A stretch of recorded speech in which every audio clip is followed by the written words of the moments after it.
Kejang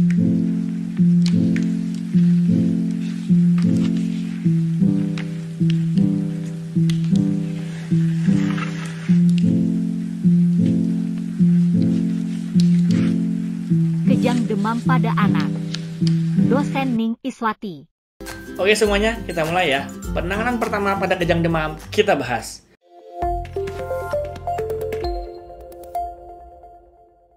Oke, kejang demam. Saya jelasin sedikit dulu ya tentang kejang demam. Jadi, kejang demam itu simpelnya adalah kejang yang didahului oleh demam. Berarti syaratnya harus ada demam dulu, baru muncul kejang. Demamnya 38 derajat Celcius ke atas. Kalau nggak ada demam atau demamnya setelah kejang, itu bukan kejang demam ya namanya. Biasanya kejang demam terjadi pada anak usia 6 bulan sampai 5 tahun. Nah, di luar rentang usia ini, kalau ada kejang perlu curiga tuh, penyebabnya mungkin bukan kejang demam, kayak epilepsi atau radang otak. Nah, terus gimana sih dok? Tandanya kalau anak lagi kejang demam. Bentuk kejang demam yang paling sering itu adalah kejang umum. Gimana tuh kejang umum? Ibu bisa perhatiin mata anaknya. Kalau lagi kejang biasanya anaknya tiba-tiba mendelik atau kedip-kedip. Terus tangan kakinya kaku. Bisa juga kelojotan. Nah, kalau dipanggil-panggil si anak tidak merespon. Nih, coba lihat video ini ya. Ini salah satu contoh bentuk kejang demam pada anak.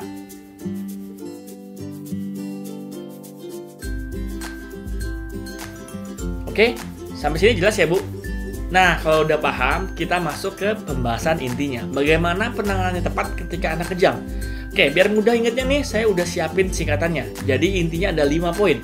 3 lakukan dan 2 larangan. Apa aja tuh? Nah, 3 lakukan tuh aja, ada 3A. 1. Amankan. 2. Atur posisi. 3. Amati. Nah, kita bahas 3 poin ini dulu ya. Yang pertama adalah amankan. Ketika anak kejang, segera amankan anak dari apapun yang dapat membahayakan diri anak. Jauhkan dari furniture, meja kursi lemari, barang pecah belah, dari listrik dan benda panas. Langsung pindahin anak ke tempat yang aman. Kalau sudah aman, lanjutkan yang kedua, atur posisi. Atur posisi anak berbaring miring ke samping atau posisi recover istilahnya. Nih contohnya nih. Tujuannya apa? Posisi ini adalah posisi yang paling aman ketika anak kejang. Karena dengan posisi ini, jika ada muntah atau dalam mulutnya ada makanan, ada minuman, bisa langsung keluar dari mulutnya dan tidak menyumbat jalan nafas. Pada tahap ini, ibu juga bisa melonggarkan pakaiannya anak, biar nyaman dan gak susah bernafas. Yang ketiga, amati. Amati bukan sekedar dilihatin doang ya. Ini tahap yang penting dilakukan bagi siapapun yang ada di samping anak ketika kejang. Karena informasi inilah yang bisa membantu dokter anak menilai kondisi si anak. Nah, jadi apa yang perlu diamatin? Mulai dari awal mula kejang, gimana? Terus, setelah kejang, gerakannya gimana? Jangan lupa hitung juga lama kejangnya, berapa menit. Kalau udah 5 menit, masih belum berhenti kejangnya, harus segera dibawa ke dokter. Setelah kejang berhenti, juga tetap harus diamati. Kalau si anak tetap nggak sadar setelah kejang, tidur terus, susah dibangunin, atau ada sesak napas, nah ini juga wajib dibawa ke dokter untuk penanganan lanjut. Jadi itu ya, 3 lakukan ketika anak kejang. Amankan, atur posisi, dan amati.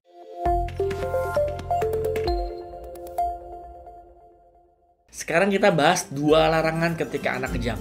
Ini dia nih, hal yang masih banyak dilakukan padahal berbahaya. Apa aja? 1. Jangan pernah masukin apapun ke dalam mulut ketika anak lagi kejang dengan alasan apapun. Takut tidak ketelan lah, takut tidak kegigit lah, nggak ada alasan. Tetap pantang hukumnya masukin sesuatu ke dalam mulut anak. Pasti pernah denger kan, ada yang suruh masukin sendok, ditahan pakai pensil, pakai kaku, pakai kayu, masukin jari tangan. Ini nggak boleh ya. Yang nggak kalah ngawur lagi, ada tuh yang anaknya lagi kejang, terus malah dikasih kopi. Ada yang lagi kejang, anaknya disuruh minum air putih. Aduh, heran saya.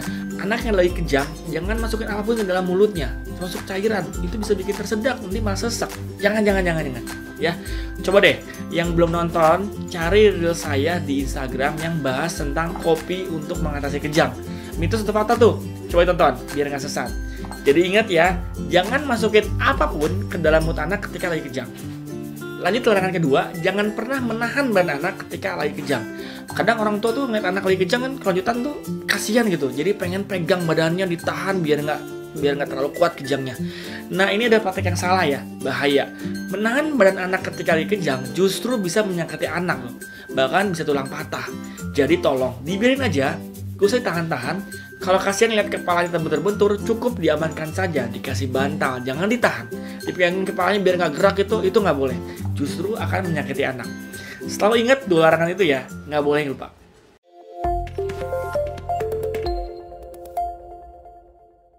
Nah, jadi ibu-ibu, bapak-bapak, itulah penanganan pertama pada kejang demam. Sebenarnya nggak cuma kejang demam ya, semua kejang penanganannya sama. 5 poin ini tetap harus dipraktekkan pada semua kejang termasuk epilepsi. Ada kejang, ingat, 3 lakukan, 2 larangan. Lakukan 3A, apa aja? Amankan, atur posisi, amati. Larangan juga ada 2. Apa? Jangan masukin apapun ke dalam mulut dan jangan menahan badan anak ketika lagi kejang. Mantap! Salam sehat untuk kita semua. Perkenalkan, saya Adina Variansari, perawat RSUD Dr. Muhammad Suhadi, Surabaya. Kali ini saya akan menjelaskan bagaimana cara pertolongan pertama kejang demam pada anak sebelum dibawa ke fasilitas kesehatan atau rumah sakit. Simak video berikut ini.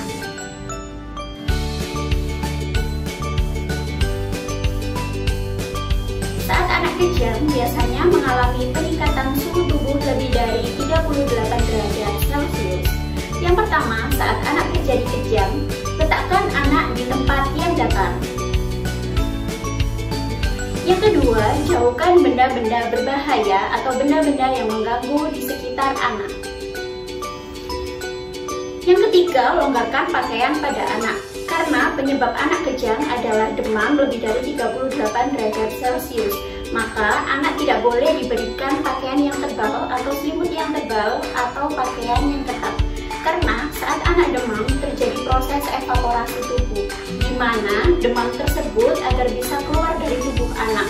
Maka tidak boleh diberi pakaian atau selimut yang tebal agar tidak menghambat proses evaporasi tersebut.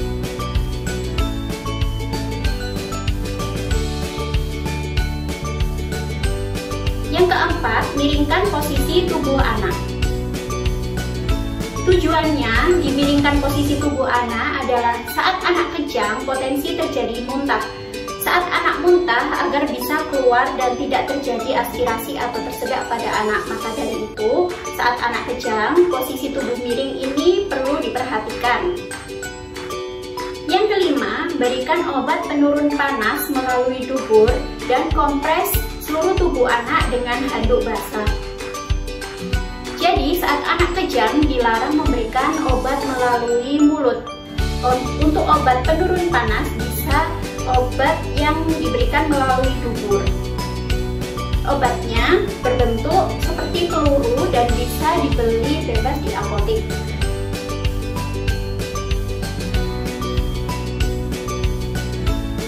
Lalu, kompres dengan handuk basah seluruh tubuh anak.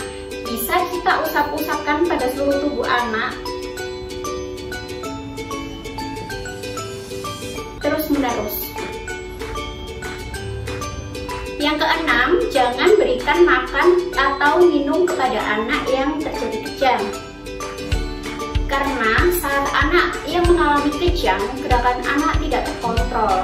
Maka jika Anda memberikan makan atau minum pada anak yang kejang, bisa saja terjadi tersedak atau aspirasi yang bisa masuk ke paru-paru, yang nantinya akan membahayakan anak tersebut.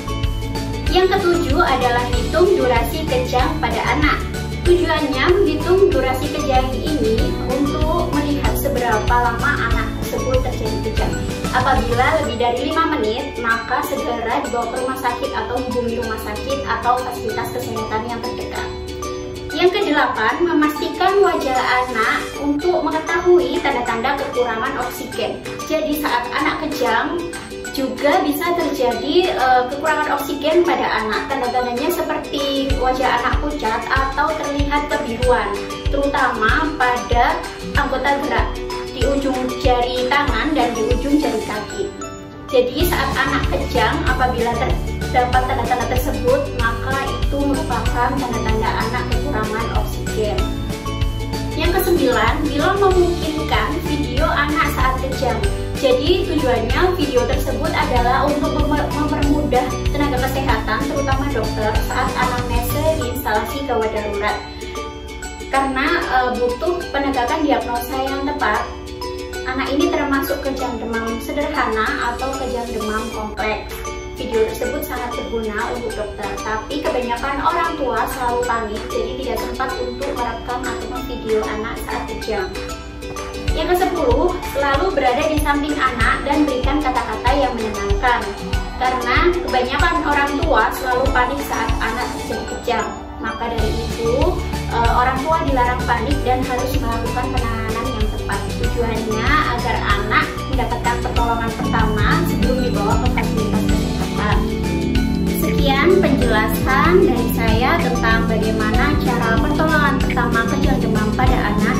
Semoga video ini bisa bermanfaat dan dapat diterapkan oleh orang tua saat anak terjadi kejang demam. Sekian dari saya, salam sehat untuk kita semua. Kejang demam Febrile convulsion adalah kejang yang terjadi pada kenaikan suhu tubuh, suhu rektal lebih dari 38 derajat, yang disebabkan oleh proses ekstrakranium. Merupakan kelainan neurologis yang paling sering dijumpai pada anak, terutama pada golongan anak umur 6 bulan sampai 4 tahun. Hampir 3% dari anak yang berumur di bawah 5 tahun pernah menderita kejang demam. Febrile seizures happen in kids 6 to 5 years old. Here most common in toddlers 12-18 month old. Kejang demam lebih banyak terjadi pada anak laki-laki daripada perempuan dengan perbandingan 2:1. Hal ini mungkin disebabkan oleh maturasi serebral yang lebih cepat pada perempuan dibandingkan pada laki-laki. Anak laki-laki mungkin secara biologis lebih rentan terhadap kejang demam karena pertumbuhan dan perkembangan anak perempuan sedikit lebih cepat dibandingkan anak penyebab demam. 1. Demam yang disebabkan oleh infeksi saluran pernapasan atas, otitis media, pneumonia, gastroenteritis, dan infeksi saluran kemih. Kejang tidak selalu timbul pada suhu yang tinggi. 2. Efek produk toksik pada mikroorganisme. 3. Respon alergik atau keadaan umum yang abnormal oleh infeksi. 4. Perubahan keseimbangan cairan dan elektrolit. 5. Ensefalitis viral, radang otak akibat virus, yang ringan, yang tidak diketahui atau encephalitis toksik sepintas. Kejang demam cenderung timbul 24 jam pertama pada waktu sakit demam atau di mana demam mendadak tinggi karena infeksi pernapasan bagian atas. Demam lebih sering disebabkan oleh virus daripada bakterial. Terjadinya kejang pada keadaan demam, kenaikan suhu 10C akan mengakibatkan kenaikan metabolisme basal 10 hingga 15% dan kebutuhan oksigen akan meningkat 20%. Pada seorang anak umur 3 tahun sirkulasi otak mencapai 65% dari seluruh tubuh dibandingkan orang dewasa hanya 15%. Oleh karena itu, kenaikan suhu tubuh dapat mengubah keseimbangan dari membran sel neuron dan dalam waktu yang singkat terjadi difusi dari ion kalium maupun ion natrium melalui membrane tersebut dengan akibat terjadinya lepas muatan listrik. Lepas muatan listrik ini demikian besarnya sehingga dapat meluas ke seluruh sel maupun membran sel di sekitarnya dengan bantuan yang disebut neurotransmitter dan terjadi kejang. Tiap anak memiliki ambang kejang yang berbeda dan tergantung tinggi rendahnya ambang kejang seseorang. Anak akan menderita kejang pada suhu tertentu. Pada anak dengan ambang kejang yang rendah, kejang akan terjadi pada suhu 38C, sedangkan anak dengan ambang kejang yang tinggi, kejang akan terjadi pada suhu 40C atau lebih. Berulangnya kejang demam lebih sering terjadi pada anak dengan ambang kejang yang rendah. Dalam penanggulannya perlu memperhatikan pada tingkat suhu. Beberapa pasien menderita kejang. Kejang demam yang berlangsung singkat pada umumnya tidak berbahaya dan tidak meninggalkan gejala sisa. Tetapi kejang yang berlangsung lama, lebih dari 15 menit, biasanya disertai apnea, meningkatnya kebutuhan oksigen dan energi untuk kontraksi otot skelet yang akhirnya terjadi hipoksemia, hiperkapnia, asidosis laktat disebabkan oleh metabolisme anaerobik, hipotensi arterial disertai denyut jantung yang tidak teratur dan suhu tubuh makin meningkat. Komplikasi kejang demam umumnya berlangsung 15 menit. 1. Kerusakan otak yang terjadi melalui mekanisme eksitotoksik neuron saraf yang aktif sewaktu kejang melepaskan glutamat yang mengikat restor yang mengakibatkan ion kalsium dapat masuk ke sel otak yang merusak sel neuron secara irreversibel. 2. Retardasi mental dapat terjadi karena defisit neurologis pada demam neonatus. Penata laksanaan kejang demam. Medis, berikan obat anti kejang, bebaskan jalan nafas.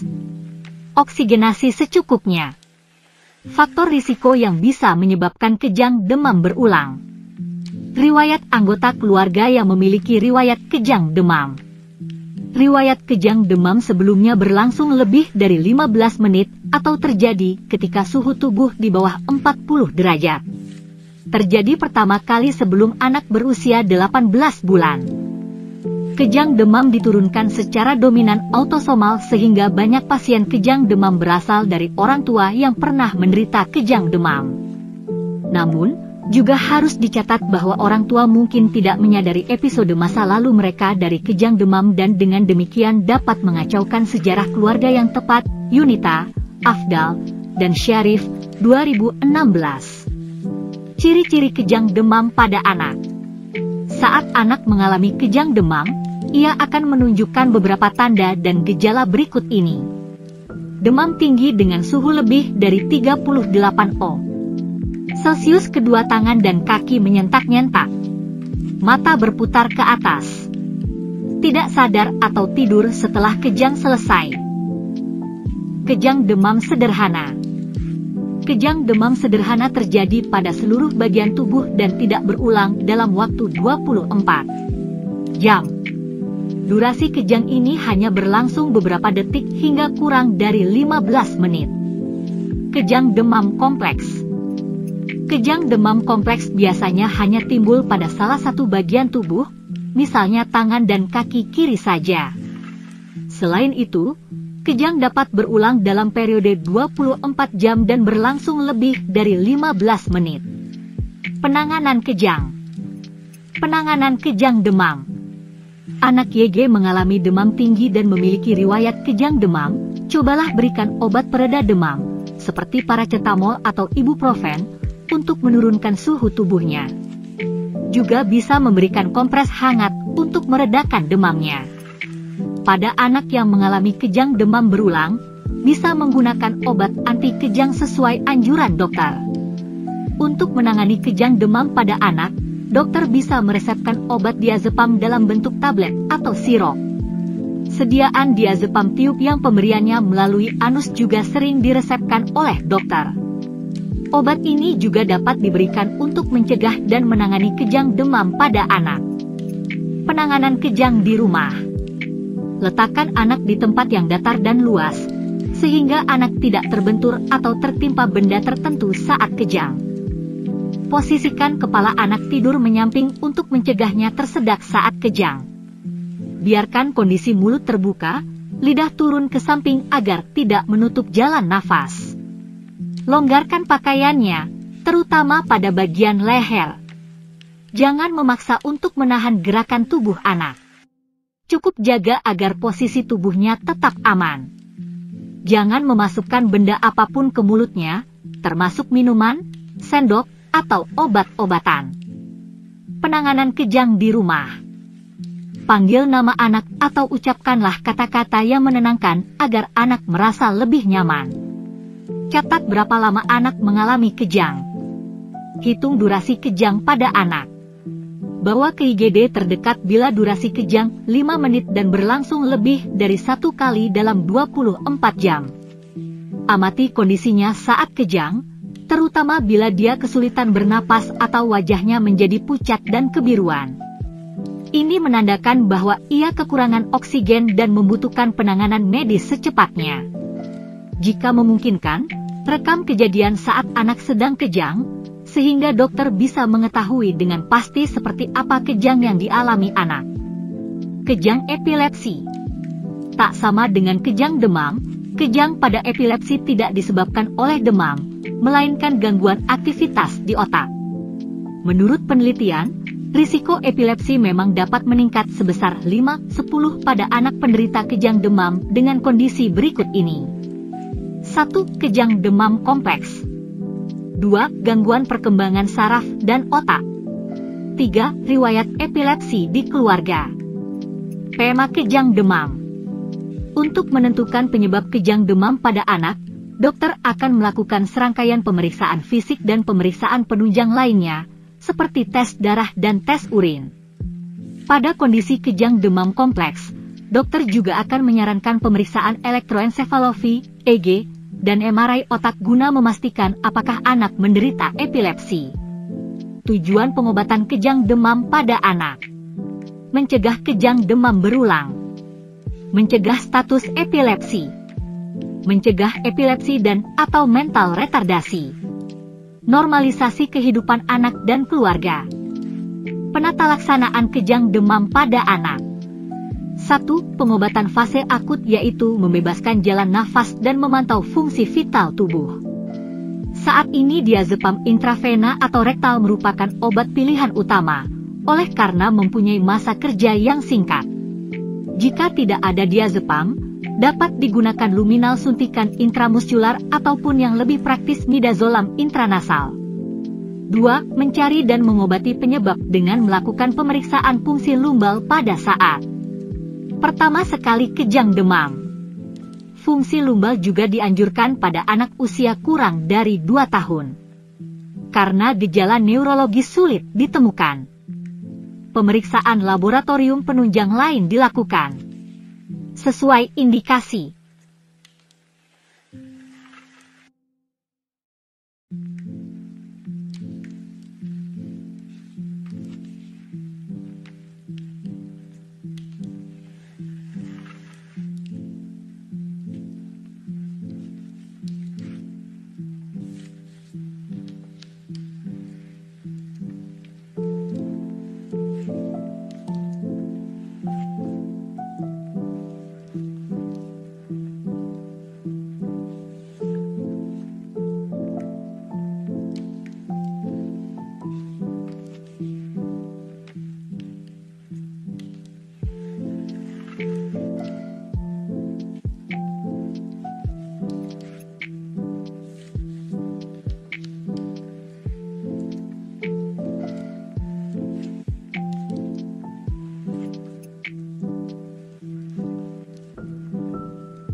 Tiga, pengobatan profilaksis. A. Intermittent. Antikonvulsan segera diberikan pada waktu pasien demam, suhu rektal lebih dari 38,0 C, dengan menggunakan diazepam oral rektal, clonazepam, atau kloralhidrat suppositoria. B. Terus-menerus, dengan memberikan fenobarbital atau asam valproat tiap hari, untuk mencegah berulangnya kejang demam. Terima kasih, selamat belajar.